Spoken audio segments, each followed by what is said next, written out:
ישראל. ויקחו תרומה, ואת כל איש אשר יחד לבו, תיקחו את תרומתי. Hachem, il a parlé à Moshe en ces termes. Va parler au béni Israël, ויקחו לי תרומה, vous prélèverez pour moi.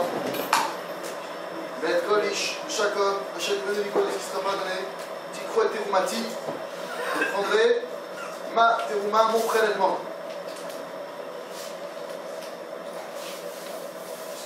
ותכלת בגמד רצוני וישתיזים ואורת עולים לאדמה.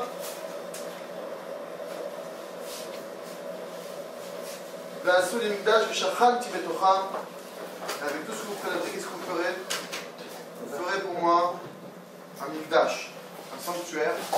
ושכנתי בתוכם. Je résiderai en vous.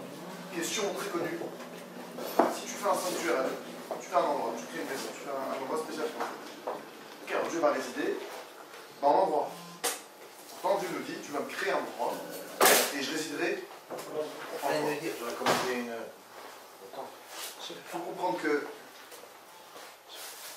le Beth Amikdash, c'est écrit dans la Gemara que chaque instant où le Beth Amikdash est détruit, ça signifie que s'il avait été présent, il aurait été détruit. Hachem, il a détruit le Beth Amikdash de pierre physique, et Hachem, croyez-moi, il pourrait reconstruire en un instant. Il peut rendre tous les problèmes politiques, géopolitiques, et faire régner un ordre tel et que le Beth Amikdash soit reconstruit. Mais Hachem, il nous demande quelque chose de bien particulier.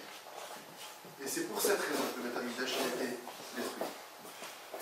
Le but du Beth Amikdash, c'est pas qu'il y ait une maison où il y ait Dieu qui réside là-bas.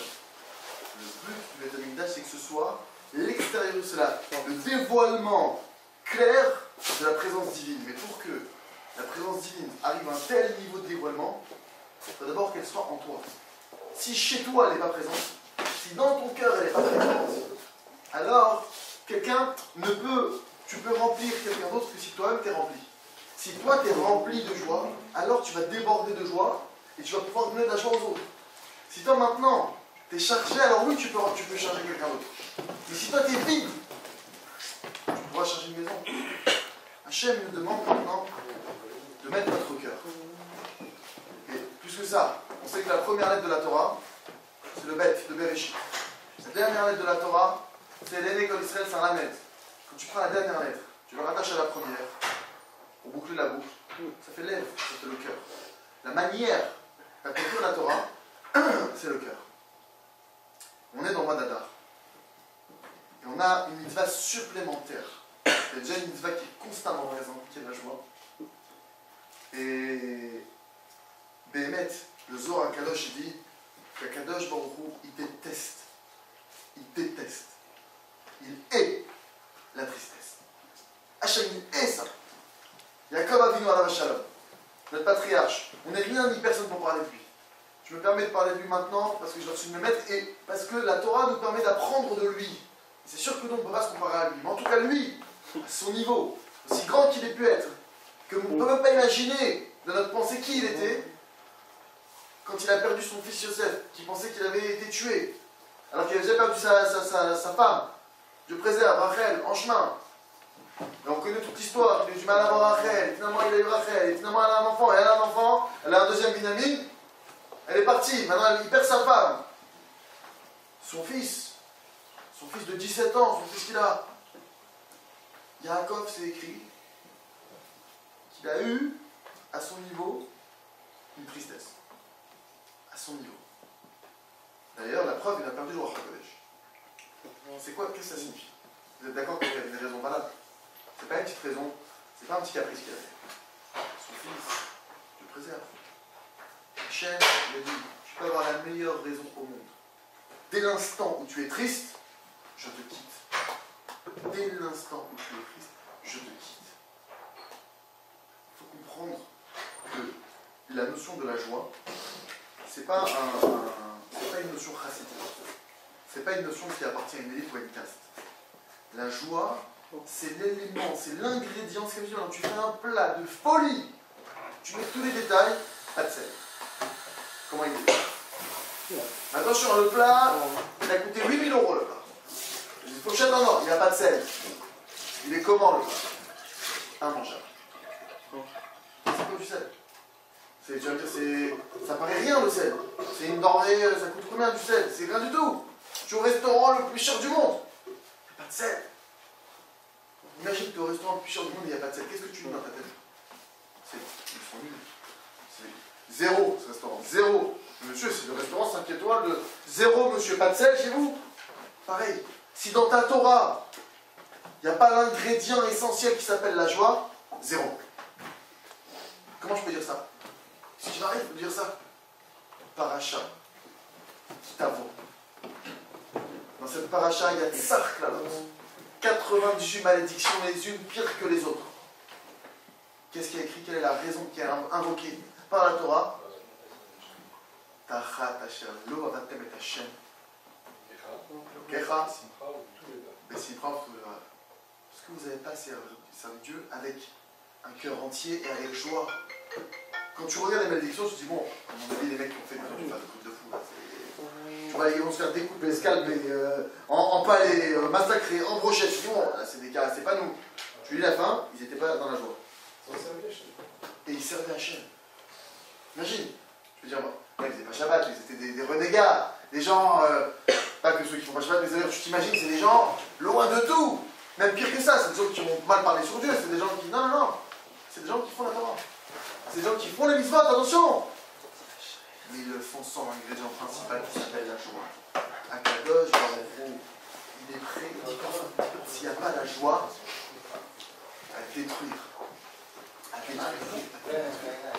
D'où est-ce qu'on voit ça? Le plus grand décret de tous les temps, quand est-ce qu'il a été promulgué? Le plus grand décret, c'était quand? Le pire décret de tous les temps. Parce que là on sort du dimanche de la colère. Ouais, c'est pour ça que je l'appelais le dimanche de la colère. Le jour de la colère. Alors nous, on a décidé d'instaurer le jour de joie. Pour contrebalancer, c'est un jour de joie. On instaure tous les jeudis de la chaîne, les énervants dans la possibilité. D'accord? Et Bémet, sachez que le pire décret du peuple juif, ça n'a pas été le jour de la colère. On va en parler de ça. Parce qu'au travers de l'actualité, au travers des événements qui nous entourent, les messages d'Hachem ils pleuvent. Donc soit maintenant, on veut ouvrir les yeux et on veut comprendre les messages, soit Dieu, quand il a besoin de redresser, il prend le bâton. Les nations, c'est écrit clairement qu'elles ont pour rôle, quand le peuple juif ne va pas dans le droit chemin, d'être un bâton. Il faut comprendre, c'est la première des choses. Dans ce cas-là, on pourrait se dire les nations, ah bah nous on est que des bâtons, c'est pas nous, hein. Nous on est que les... Dieu il a décidé de nous utiliser le bâton. Oui, mais le bâton il rendra des comptes. Si on a des auditeurs non-juifs, et si vous avez autour de vous des gens non-juifs, que nous respectons, parce que chaque créature est une créature de Dieu. Chaque créature, quelle qu'elle soit au monde, mérite le respect par le simple fait qu'elle a été faite par notre Créateur. Et le fait de ne pas respecter une créature, quelle qu'elle soit au monde, c'est un manque de respect au Créateur. Et ça, c'est intolérable. Maintenant, nous, peuple juif, on a le rôle de montrer l'exemple aux nations qu'il y a un Créateur unique et que chaque créature a été faite à l'image de Dieu et qu'elle a une place et qu'elle a un rôle à jouer. Maintenant, le bâton, il rendra des comptes. C'est comme si maintenant, je demande, j'ai besoin d'un volontaire, ok? Il y a un truc à faire, j'ai besoin d'un volontaire pour aller casser le mur d'en face. Le type dit, va casser le mur. Je dis, maintenant, il faut le payer ce mur. Mais tu as demandé un volontaire, oui, on t'a demandé déjà. Je doute bien que tu as fait une action, tu as fait un kiff, tu as pris le mur, tu l'as éclaté, tu l'as cassé. Tu es sorti dans la rue, tu as dit, à mort les juifs, dehors les juifs, tu as fait ton kiff. Tu as fait des quenelles, tu as fait des trucs, tu étais bien. Il y aura un prix à payer, c'est bien. Tu t'attaques à une créature de Dieu. N'importe quelle créature de Dieu auquel tu t'attaques a un résultat. N'importe quelle créature. Dieu en personne dans la Torah, il fait attention à ne pas dire de mal d'un fruit. Quel est le fruit défendu qui a été mangé par Adam Arishon? Marloquette. C'est une controverse. Personne ne sait. Il y en a qui disent, c'est celui-là déjà. Pourquoi? Parce que Dieu ne voulait pas mépriser le fruit. Nos maîtres ils disent, pourquoi la naisse de Bilam, Dieu l'a tué tout de suite? Bilam il a vu la naisse. Il a fait un miracle d'Hachem. La naisse elle s'est mise à parler. Elle s'est mise à parler. Tout de suite après, Dieu l'a tué. Mais Dieu, pourquoi? Question qu'on pose, pourquoi tu l'as pas laissé en vie? Ça aurait été un miracle de folie. Une ânesse qui se m'a parlé. Dieu a dit non, je voulais pas qu'elle fasse honte à Bilal. Non, c'est qui Bilal? C'est pas un mécréant. C'est un type. Rachat, il est noir, noir de mal. Dieu il fait attention à lui. Dieu il fait attention à lui. Il était à un niveau aussi haut que Moshe Rabbeinu. Aussi haut que notre maître Moshe. C'est le chef des nations, c'était le prophète des nations. Dieu, avec tout le mal qu'il a voulu faire, avec toutes les fois où il a désobéi à l'ordre d'Hachem, Dieu il fait attention à ce qu'il n'ait pas honte. Comprenez? Nous déjà, première chose, on ne rentre pas dans la haine qu'il peut y avoir. Les nations, on est là pour leur montrer l'exemple. On est là pour montrer le droit chemin. Et il faut comprendre une chose. Si les nations nous attaquent, nous juifs, on doit avoir ce réflexe. Le monde il est géré par qui? Par qui il est géré le monde? Par Dieu donné? Ou par Dieu? Par qui il est géré? Hachem il gère le monde. C'est Dieu qui gère le monde. Et Dieu il a des marionnettes. Et des fois Dieu il fait des marionnettes sympas. Dieu donné, Dieu a pris, Dieu reprend. Il fait des petits codes comme ça. Mais c'est que des marionnettes. C'est que des marionnettes dans la main d'Hachem. Dieu s'il veut, le monde entier le retourne. Dieu s'il veut, du jour au lendemain, ça sort dans la rue. Les Juifs, la France, c'est pas chez vous. La France. J'écoute, moi je suspecte. Je suspecte l'agence juive. Je suspecte l'agence juive d'avoir payé des milliers de figurants. Non, parce que c'est quand même pas. Les Juifs, vous n'êtes pas chez vous, rentrez chez vous. C'est quoi cette histoire? T'as l'impression que t'as l'agence juive. Vous devez faire l'ALIA. Non, mes amis, le plus grand décret de tous les temps, il a été mis par Hachem, mais il s'est manifesté comment? Par Aman. Aman, il voulait nous tuer, l'ensemble du peuple juif, en une journée. Et il avait mis un programme pour que réellement, en une journée, tout le monde y passe. C'est pour dire que c'est le projet le plus ambitieux. Il a payé, il a acheté, bref. En tout cas, c'est un projet ambitieux. Hitler, il marche chez moi des Zichro. Combien de temps il a pris? 5 ans, il n'a pas réussi. D'accord? Donc, plus que ça même. 39, 45, bon, disons 5 ans et quelques, sans compter sa montée au pouvoir, sans compter toute la préparation d'avance, son Mein Kampf, ce torchon, ce torchon qui a une place... Bref, en tout cas, Aman, lui, il a mis le plus grand décret de tous les temps. Et qu'est-ce qui s'est passé pour nous? Qu'est-ce qui s'est passé pour nous? On a fait tchouva. Le peuple juif s'est remis en question. Le peuple juif a écouté la voix du Tzaddik, la voix de Mordechai, la voix des Chachamim. Les Juifs ont commencé à avoir un sursaut, parce que vous savez, à force d'être mélangés parmi les nations, depuis 2000 ans d'exil, 1944 ans qu'on n'a plus de temps, qu'on est comme ça de ville en ville, de pays en pays. On va en Espagne, hop, il y a une certaine Isabelle, elle nous dégage. On va au Maroc, hop, là maintenant, d'où est-ce qu'on vient de partir? De quel pays? La Norvège? Hop, je viens de la Norvège, de partout. Il faut comprendre une chose, comment ça fonctionne? Là où on est, la France, ils ont raison, la France c'est pas chez nous. C'est pas chez nous. C'est une terre d'accueil, d'accord, qu'on respecte, on remercie pour le bien qu'on a reçu. Mais c'est pas notre terre à nous. On n'est pas des gens. On est des Juifs attachés à la terre d'Israël, habitant sur le sol français. D'accord? Il n'y a pas une question de nationalité. Nous, on est Juifs. L'identité juive est rattachée à Israël. C'est comme ça. C'est notre pays. C'est notre terre. Maintenant, Hachem, il envoie des messages. Hachem, il envoie des messages. Qu'est-ce qui se passe quand on n'écoute pas un message? Est-ce que d'après vous, Hachem, il baisse les bras? Non, il ne baisse pas les bras. Il ne baisse pas les bras. Hachem, il ne baisse pas. Hachem, il ne baisse pas. Parce que Dieu, il est généreux. Dieu, il donne, il a donné et il donnera. Et qu'est-ce qui se passe quand maintenant, nous, on devient comme des enfants? Tu t'aperçois que la personne en face de toi ne comprend rien. Tu commences à lui faire un langage, Dieu, donné, Israël, les Juifs, la France, c'est plus chez vous. Rentrez. Un message, entre guillemets, s'il faut expliquer les choses de manière très dichotomisée, simple, Hachem, il envoie des messages. Hachem, s'il veut, il fait un théâtre. Un théâtre. Et il nous tend une main en or pour comprendre Israël aujourd'hui. Avec l'agence juive, maintenant, grâce à Dieu, il y a des subventions. Hey, je monte, je te paye ça, je te finance ça, je te forme, je t'apprends l'hébreu. Où t'as vu ça? Pour monter en France à l'époque, quand je me rappelle mon père, il n'avait pas, pour travailler, il a eu du mal.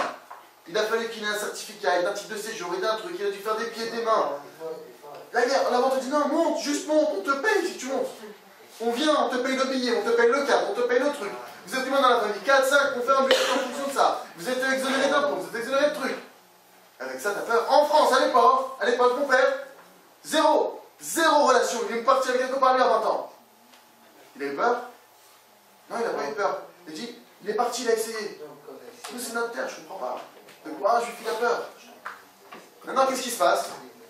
Je vais essayer d'entrer avec vous, je vais essayer, pour le peu de temps que j'ai, de vous révéler certaines choses que vous devez savoir. Et qu'on doit prendre tous conscience.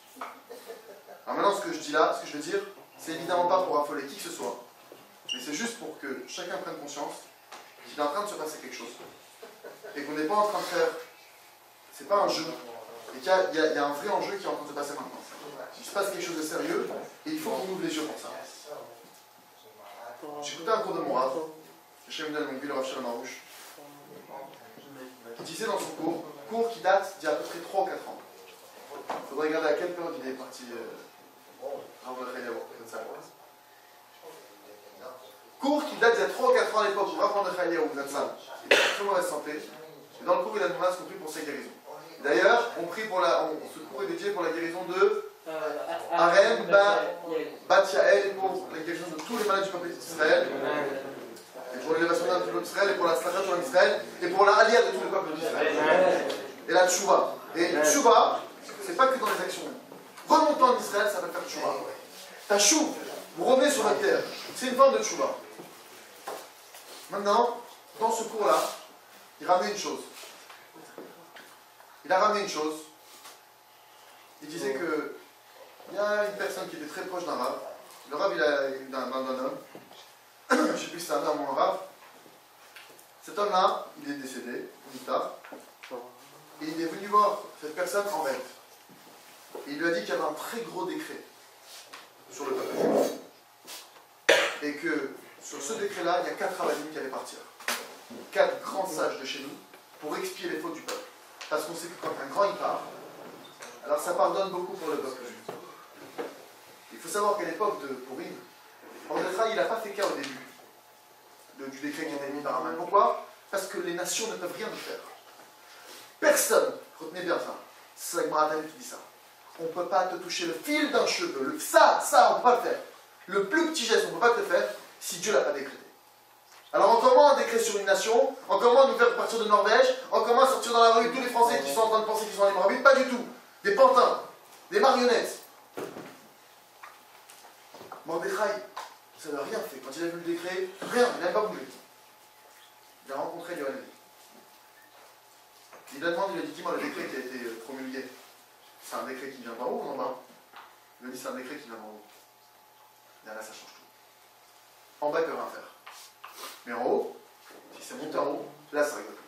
À partir de là, d'un coup, on voit Mordechai qui, d'un coup, alors qu'il était entre guillemets très détente par rapport au décret, il se met en habit de deuil, il se met par terre, il se met la tente sur la tête, il demande à voir Esther, et il se passe quelque chose. Il commence à commencer le processus. Ils ont écouté le tzaddik de la génération de l'époque de Mordechai, il a commencé à donner une direction. Donc évidemment qu'aujourd'hui, il faut être clair. On n'a pas à avoir peur des nations. On n'a pas à avoir peur, entre guillemets, de ce qu'on peut, des médias ou de ce qu'on pourrait voir ici et ailleurs. Ce qui est inquiétant, c'est le décret qui, a priori, est un décret divin. A priori, il y a donc, à l'époque où le Rav Mordechai Eliyahu n'est pas encore vivant, il y a donc une personne qui a fait ce rêve, que 4 grands rabbins devaient partir pour expier les fautes du peuple juif. Entre-temps, Rav Mordechai Eliyahu Zatzal est parti. Baba Elazar Zatzal est parti. Rav Eliashib Zatzal est parti. Rav Yosef Zatzal est parti. Rav Moshe Ben Tov Zatzal est parti. Il y a plus que 4.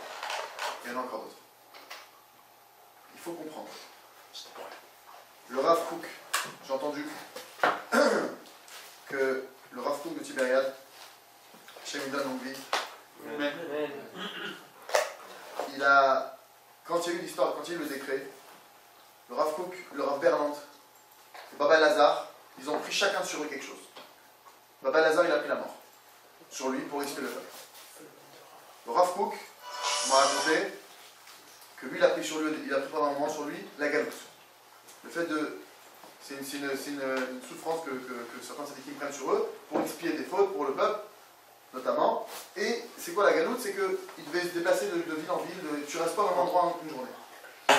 Le Rav Berland, il a pris sur lui les hontes. Cachez-le lui. Il a pris sur lui les hontes. Et effectivement, il a commencé à avoir en Israël des hontes comme pas possible.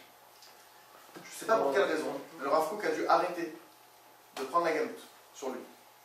Le Rav Berland a pris, en plus des hontes, la galoute. Ce qui fait que maintenant, en plus des humiliations qu'il a eu en Israël, il s'est retrouvé à être éjecté d'Israël. Il est parti au Maroc. Il s'est fait humilier là-bas, il s'est fait éjecter du Maroc. Donc c'est un mélange de honte galoutique. Là, il est actuellement en Afrique du Sud, dans le Zimbabwe. Dans le Zimbabwe, bon, là-bas, c'est pas évident, je pense, mais... Pourquoi je vous dis ça? Parce qu'on est en train de vivre quelque chose de très spécial. Il faut avoir les yeux ouverts. Certains ont peut-être entendu parler d'un enfant qui a 9 ans, qui s'appelle Shmuel, qui se dit être le prophète Shmuel Hanavi, le véritable prophète. Je ne rentre pas dans la polémique qu'il y a pu avoir autour de ça, puisque ce n'est que pure spéculation. Aujourd'hui, il y a une vraie question d'Emouna concernant cet enfant. Évidemment qu'il n'a demandé à personne de transgresser la moindre halakha, et évidemment que s'il demande à quelqu'un de transgresser la halakha, on ne devrait pas l'écouter, puisque la Torah est déjà claire à ce niveau-là. Mais si maintenant j'essaie de moi, chacun à son niveau, on essaie de se prendre le recul, on essaie de voir les messages que Dieu est en train de nous envoyer.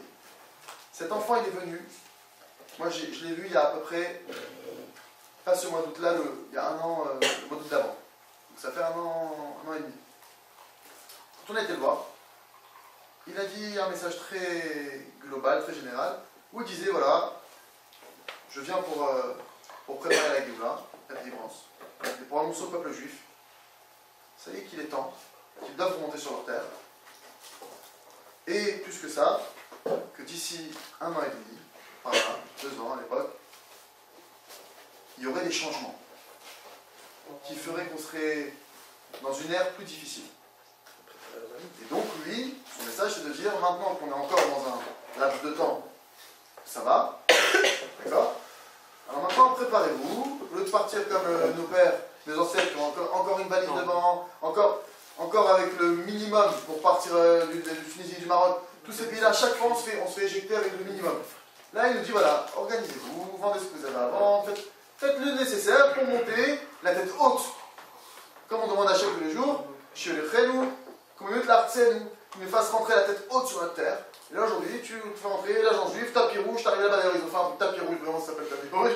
Quand t'arrives, l'accueil des olibres, des immigrés, et ils ont mis en place des structures, et aujourd'hui là-bas, bref. Et cet enfant, je le précise, c'est un enfant qui est pas autiste, il est handicapé moteur et cérébral. Il a 1% de cerveau. Il est mort-né, il a été réanimé à coup d'électrochoc, son cerveau a grillé. D'accord? Il était aveugle pendant un moment, et il a des signes de rémission importants, puisque déjà il voit aujourd'hui. Il se déplace, enfin quand il se déplace, il peut faire des mouvements qu'un handicapé moteur et cérébral ne pourrait pas faire. Et il a annoncé qu'il guérirait. Et ça fait partie des signes de la Géoula. Maintenant, voilà, encore une fois, je ne rentre pas dans la polémique. Moi, je suis un petit juif simple. J'habite en France. Et en France, mes amis, vous le savez, ça sent aussi. Nous, on est là en train de se poser des questions. On n'a jamais vu autant de juifs qui parlaient de la Haga comme ça. Parce que tout le monde est en train de sentir qu'il y a un problème. Il se passe quelque chose. Et ça ne vient pas des nations. On sent que là, il y a une ère, il y a quelque chose. Hachem, il est en train de tendre la main, une main puissante vers son peuple. Il y a Trazaka, ou Vizroa Netouya qui est en train de sortir de notre Égypte. Et si maintenant, il y a des juifs qui sont un peu enfoncés dans leur Égypte, Dieu il a prévu les macotes, comme en Égypte. Si on est trop dans notre exil, dans notre enfoncé, c'est quoi l'esclavage d'aujourd'hui? Ton argent, ton canapé en cuir, tes fonctions, tes avantages, ton RMI, ton RSA, les petits trucs où tu te dis, attends, comment je vais faire pour sans ça? Des trucs qui sont bidons, que ce soit des millions, des milliards ou le RSA, c'est bidon. Pour de l'argent, tu vas maintenant tronquer ta vie, ton identité, ton peuple, ta terre, tes racines. Pourquoi? Pour un confort, pour un avantage social? Hachem, il a prévu le coup cette fois-ci, parce que cette fois-ci, mes amis, ce qui est prévu, c'est pas comme à l'époque de la sortie d'Égypte, si Dieu veut. Ce qui est prévu, c'est Ish le Yard. C'est qu'il n'y ait pas un juif qui soit en dehors. C'est qu'il n'y ait pas un seul juif qui soit mis de côté. Et que tout le peuple juif, si Dieu veut, un mec qui est à une façon qu'on soit tous ensemble. Tous ensemble et qu'on monte tous sur notre terre à la tête haute et qu'on reprenne notre place de lumière, d'étoiles parmi les nations pour éclairer les nations. Si les nations, elles savaient c'était quoi le Beth Amikdash, elles courraient pour le reconstruire. Si elles savaient c'était quoi le temple, elles courraient. Si elles savaient c'était quoi l'influence que ça avait sur le monde, et ce que ça leur apportait ici et ailleurs, elles courraient. Maintenant, la première des choses, c'est que le peuple juif doit récupérer sa place. Maintenant, pour récupérer sa place, la première étape, c'est de faire la guerre. C'est de remonter sur sa terre. Maintenant, encore une fois, ce qu'il faut être clair aujourd'hui, c'est que là, on ne parle même plus, on est dans une situation, on est de Makom Sakana. Il y a un danger qui est en train de se lever. Et je me précise, alors moi maintenant, j'ai rencontré Shmuel. J'ai eu une autre rencontre un peu particulière avec lui. Et donc il annonce, il me dit, voilà, il reste un an et demi. Dans un an et demi, l'équipe de France, ça, il faut que tout le monde parte. Moi, je suis chaud. Bon, il m'a dit que c'est le prophète Shmuel, je peux pas le vérifier. C'est un enfant, je ne sais rien. J'y crois entre guillemets des mounars pshuta. C'est pas de rien de peu. Pourquoi pas? Pourquoi pas? D'accord? Après, il y en a certains qui sont entrés, c'est un guide-boule, pas un truc, je suis pas assez rafin, mais mes filles là, j'ai un petit cerveau. Moi, j'ai un enfant, peut-être que. Et pourquoi je pourrais faire croire que Dieu est en train de m'envoyer maintenant, au travers d'un enfant humain, qui est en train de dire mon fils, rentre en Israël? Parce que c'est facile d'être en Israël, et de dire, non, écoutez, faut pas faire la guerre tout de suite, attention, pensez. C'est facile de dire ça quand tu es en Israël, et que tu as à côté la Maravie à côté de toi, que tu parles avec les Tzadikim, que tu as des Gdol Israël avec toi, que tu as un truc Israël, qu'il y a un srout. C'est facile, mais viens avec moi, Barbès, aujourd'hui. Viens avec moi dans ma vie au quotidien, dans ce ciel gris, dans ce quotidien qui est sans avenir, dans un pays où l'économie est en train de s'écrouler. Venez avec nous alors, dans ces cas-là. Non, ça des Shalom, Israël, il bouge pas d'Israël. Mais nous, par contre, il faut qu'on reste en France. C'est quoi, on veut nous enfermer dans un truc? Moi, je pourrais pas réussir. Et on a entendu, attention, à Israël, c'est très dur. Faut tout prévoir. Je comprends, Dieu ne peut pas mettre en Israël. Je vais mettre en galère. Vous êtes en train de me faire croire quoi? Qu'en Israël, Dieu il va mettre des coups parce que je suis monté? Dieu il met des coups et si tu mérites des coups. C'est la seule raison, on l'a expliqué à un autre cours. Pour ceux que ça intéresse, vous irez voir le cours qui s'intitule Comprendre les messages d'Hachem, la grandeur de la terre d'Israël. Mais maintenant, imaginez un enfant qui est un bon élève, un bon enfant. Pourquoi son père il lui mettrait une claque? Vous avez déjà vu un père qui rentre un jour, bam, il dit à son fils, pourquoi papa? Pour le kiff. Non mais un père normal, pas un père normal, vous avez déjà vu ça? Ça n'existe pas. Mais vous pensez que Dieu, tu rentres à la maison, il va arriver, boum, pourquoi papa? Tu es rentré en Israël, t'aurais pas dû. Maintenant, donc, quand j'ai vu cet enfant, et donc il a annoncé qu'il y avait un an et demi, moi ça m'a grave perturbé. Je me suis dit, mais s'il reste qu'un an et demi, en plus c'est pas ça, on sait qu'il y a beaucoup de gens qui sont complètement même pas au courant, comment on va faire? J'ai été voir moi, d'accord, à Barouch, j'ai été le voir, je l'ai croisé à Rosh Hashanah, à Ouman, et je lui dis, ah voilà, il y a un enfant, il dit que c'est le prophète Samuel, il est écarqué les yeux. Bon, sans côté que le Rav Arouche c'est connu qu'il voit des choses, donc bref, c'est pas le propos de maintenant, mais c'est pas quelqu'un du tout de commun, c'est quelqu'un on sait qui voit, très clairement.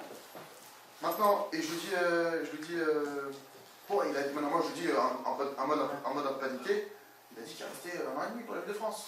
Moi je pense qu'il annonce un truc, il me dit, faut se calmer, il n'y a pas. Il me dit, je suis au courant. Il y a deux syndiqués cachés qui sont venus jusqu'à chez moi. Il y a un décret sur le peuple juif. Et le décret aujourd'hui qui pèse sur le peuple juif, c'est un décret de la taille d'une Shoah. C'est pas un petit décret. Et c'est pas pour rien que c'est les Kenel qui ressortent aujourd'hui. Faut être clair.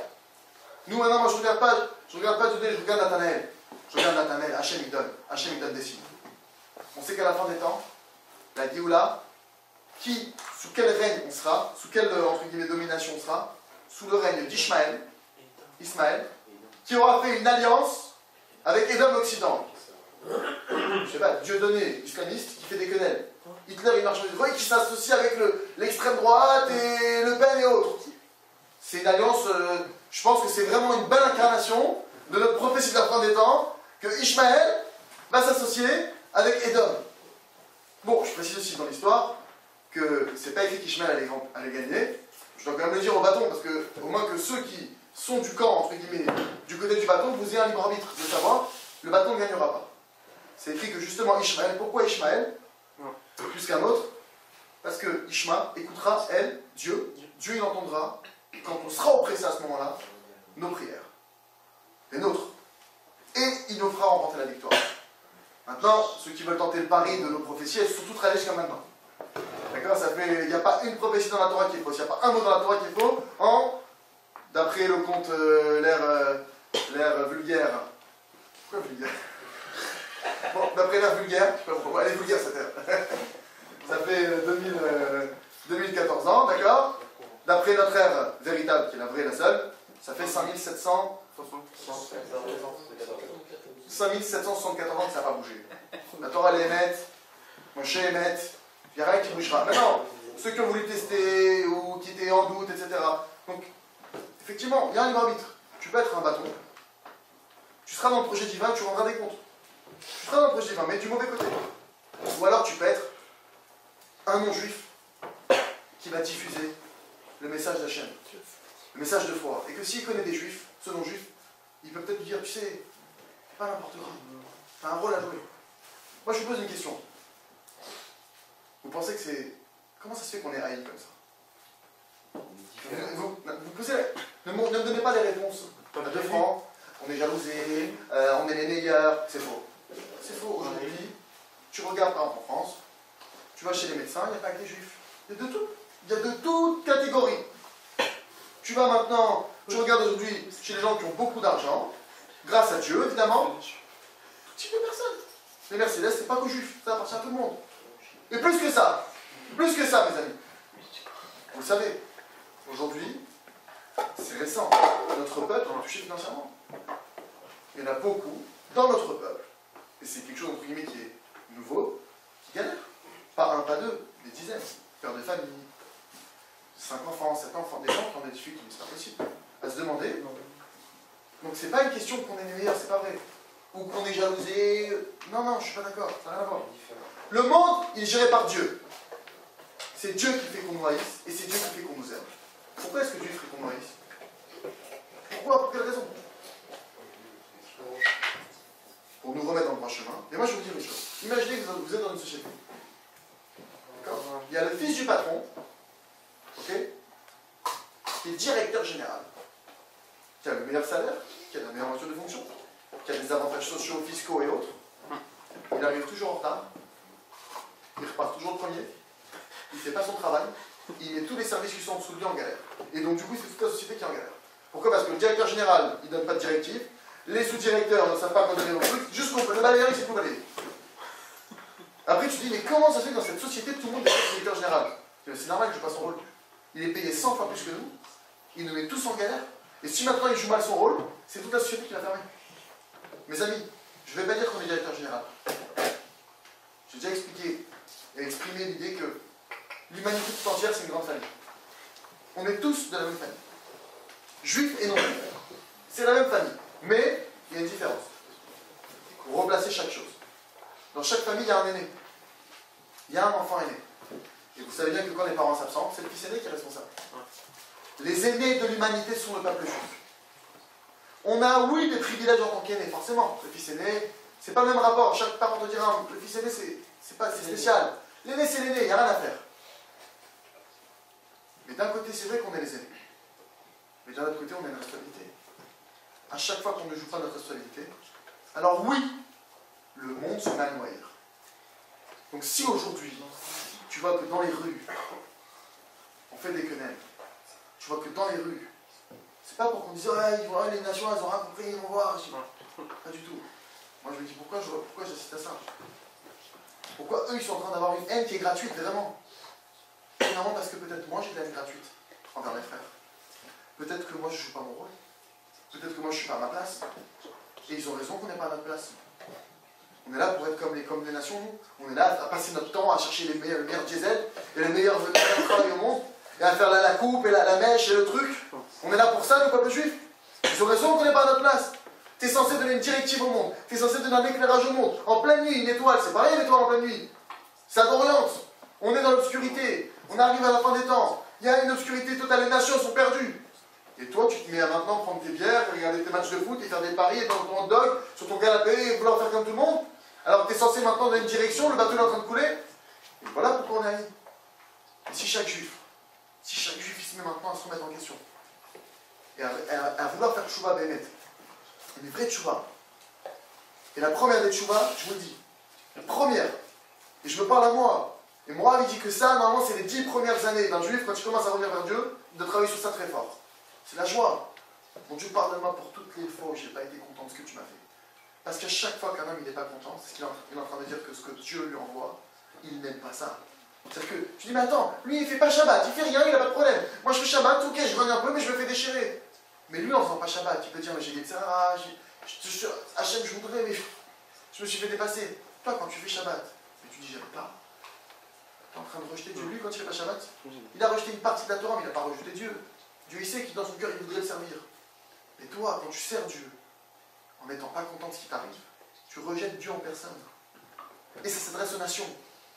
Les nations aussi, elles sont assujetties à ça. Mais comment tu veux que les nations, maintenant, dans notre pays, la France, le pays le plus grand consommateur d'antidépresseurs, 70% des Français consomment d'antidépresseurs, à cause de qui? À cause de nous. À cause de nous. Si nous, on ne développe pas la joie, si nous, on n'est pas des exemples de joie, si nous, on n'est pas rayonnants, alors comment tu veux maintenant transmettre aux nations la joie? Alors tu vois qu'en France, hein, tu prends le métro, c'est que tu peux ressortir... un type, il sort des lattes, il prend le métro, ma parole, il peut ressortir blanc. Il peut ressortir blanc. Il a pris un bain d'angoisse. Les gens, tu les vois tous, ils sont cassés en deux. Mais les amis, c'est à nous de transmettre ça. À nous de travailler maintenant sur le remerciement. De faire un travail, c'est un travail, le shacham, c'est dans le cœur que ça se passe. Hachem ne veut pas des grands gestes extérieurs pour faire semblant, non. Hachem veut qu'avec le peu que tu as, merci mon Dieu que tu m'as donné ça. Merci mon Dieu que j'ai cette galère. Merci mon Dieu que tu fais ça parce que je sais que ce que tu fais c'est pour le bien. Merci Hachem de devenir maintenant nous des exemples. Et si on travaille comme ça, bah dès qu'on va trouver la force de monter en Israël. Pourquoi on monte pas en Israël? Parce qu'on a peur. Ok, vous avez peur de là-bas, non? Ok, Dieu est en train de nous envoyer la peur ici. Voilà. Et c'est une règle claire. Qu'est-ce qui fait qu'un homme n'écoute pas les messages d'Hachem? Je veux dire, c'est simple. C'est l'orgueil. L'orgueil.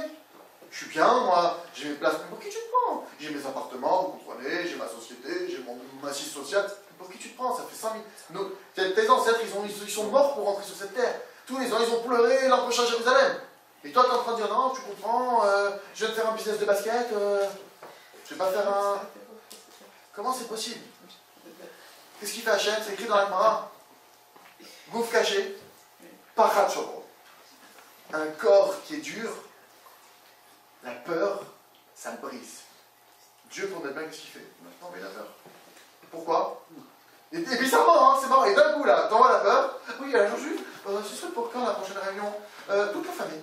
On est 23. Oui, ma mère, grand-mère. Oui, elle est là. Oui, les médicaments, elle se débrouillera. Non, elle se débrouillera. Comment c'est possible? La peur. Dieu, il a envoyé. Ça a commencé avec Sébastien Selam. On a vu un exemple comme ça. On n'a pas réagi. Dieu l'a envoyé. Zichron Livracha et Ananimi. Ils nous ont envoyé ce message. Lui, ils sont partis en Corban pour nous, des tzadikim. Nous, on ne réagit pas. Vous ne réagissez pas avec Ananimi. Vous ne réagissez pas avec eux. Vous ne comprenez pas que dans ce pays, il y a un problème, que maintenant vous devez retourner sur votre terre, reprendre votre place. Toulouse. Toulouse, des enfants. Des enfants. La famille Sanders, Zichron Livracha. La petite Elisheva. Elisheva s'appelle. Ça suffit pas. Ça suffit pas encore. Il faut encore qu'on s'endorme. La France, elle a une climat qui est très forte, elle endort. Elle endort. On oublie Dieu très facilement. On se met dans des délires très facilement. Hachem, il veut qu'on se réveille. Hachem, il envoie au travers d'un enfant s'il faut. Il y a le prophète Shmuel. D'après certains, d'après ce qu'il dit, mais quoi qu'il en soit, il y a une date qui a été lancée. Cette date-là d'un an et demi, mon rab me dit qu'elle est confirmée. Je parle à un autre Rav Oman. Pareil, je suis quand même, c'est pas possible. C'est quoi cette histoire? Il est au courant, c'est quoi cette histoire? Je regarde. Nous, on est là, on est les dernières. Je demande à notre rab, il me dit oui, faites-les, activez. Je dis pourquoi tout le monde est au courant de cette histoire? Un autre rab qui est un peu découbal comme ça. Ceux qui touchent au sod, entre guillemets, au secret de la Torah, sont au courant de ça. Vous voulez plus que ça? Je vous donne un scoop que j'ai eu, que j'ai entendu, parce que pour ceux qui parlent pas hébreu, vous n'avez pas pu l'avoir. J'ai entendu sur le site de Rav Arouche, sur Breslev.com, qui a son fils, Rav Nachman Arouche. Je ne sais pas pourquoi il s'appelle Nachman d'ailleurs.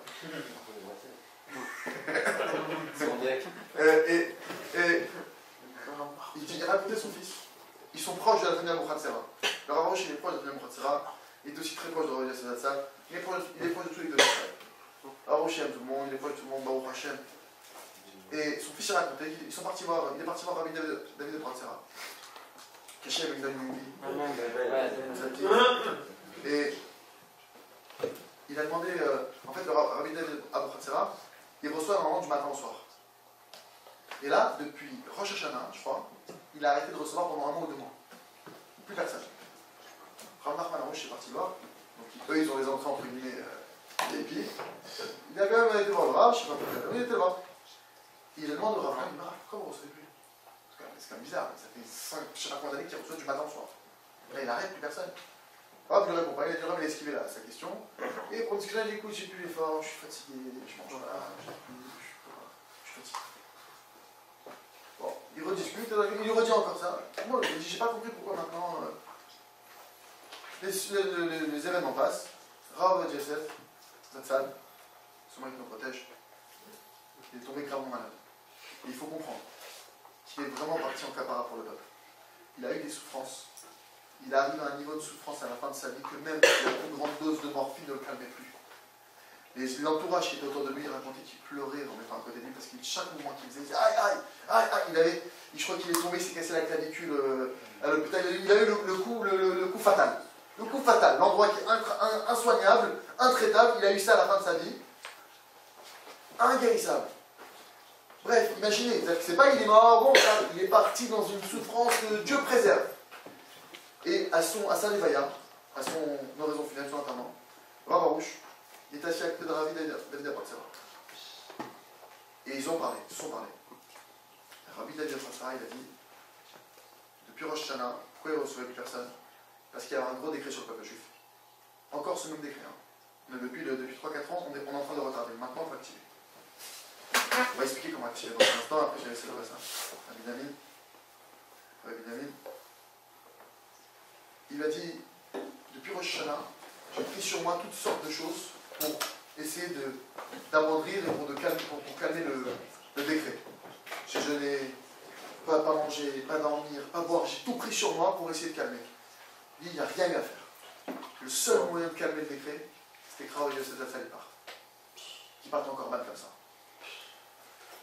Par son départ, on a eu encore de la rallonge. Le Rav Arouche, quand on a parlé de Shmuel, tout de suite il a enchaîné sur quelque chose. Parce que c'est imminent. Il se passe des choses et c'est imminent. Il a dit tout de suite, il y a un enfant en France, qui dévoile des choses, etc. Il a dit, il faut tout de suite activer la fatsa, la diffusion. Il faut diffuser, il faut absolument maintenant, et c'est notre devoir à tous, de diffuser la foi, de devenir gaucher, de travailler sur nous, de faire attention à nos yeux, de travailler fortement sur nous, et surtout, diffuser la foi. Ceux qui assistent à ce cours, ceux qui sont présents, ceux qui m'écoutent, faites un share. C'est rien aujourd'hui sur Facebook, de partager les vidéos, partager les cours, pas que ce cours forcément, mais de partager tous les cours qui réveillent nos frères, qui donnent la foi, qui permettent de se rapprocher d'Hachem, de vraiment faire un effort pour que chaque juif il mérite de ça. Et en particulier, pas parce que c'est moi, de faire un effort de diffuser en particulier l'enseignement du Rav Arouche, notamment ses livres, Jardin de la foi, notamment ses CD, parce que Béhémet, il sauve des vies littéralement, il raccommode des couples, ça a été des suicides, des avortements, des dépressions, des catastrophes. Pourquoi? Parce que maintenant, dès qu'un homme perd la foi, c'est le début de toutes les catastrophes qui peuvent lui arriver. Il dit Rabbi Nachman, dans l'Écoute Moral, que toute la galoute, elle provient d'une seule chose. Chesron et Mouna. Le manque de foi. Ce sur quoi aujourd'hui on doit tous travailler, c'est la foi. Ce qu'on doit chercher à diffuser par-dessus tout, c'est la foi, juif et non juif. La foi en Dieu. Le jardin de la foi, Il se trouve actuellement, on peut le trouver sur lafnac.com, pour ceux qui ne savent pas où le trouver. D'accord? Vous pouvez aussi le trouver sur notre site. D'accord? Mais c'est pas. Ne le prenez pas chez nous, on ne cherche pas à faire une vente. D'accord? Ce qui aujourd'hui compte, c'est que chacun se rapproche de Dieu. C'est que chacun se rapproche du Créateur véritablement. Et que Béhémet, ça, c'est la plus grande joie au monde. La proximité avec Dieu, c'est ça la plus grande joie au monde. Chazak.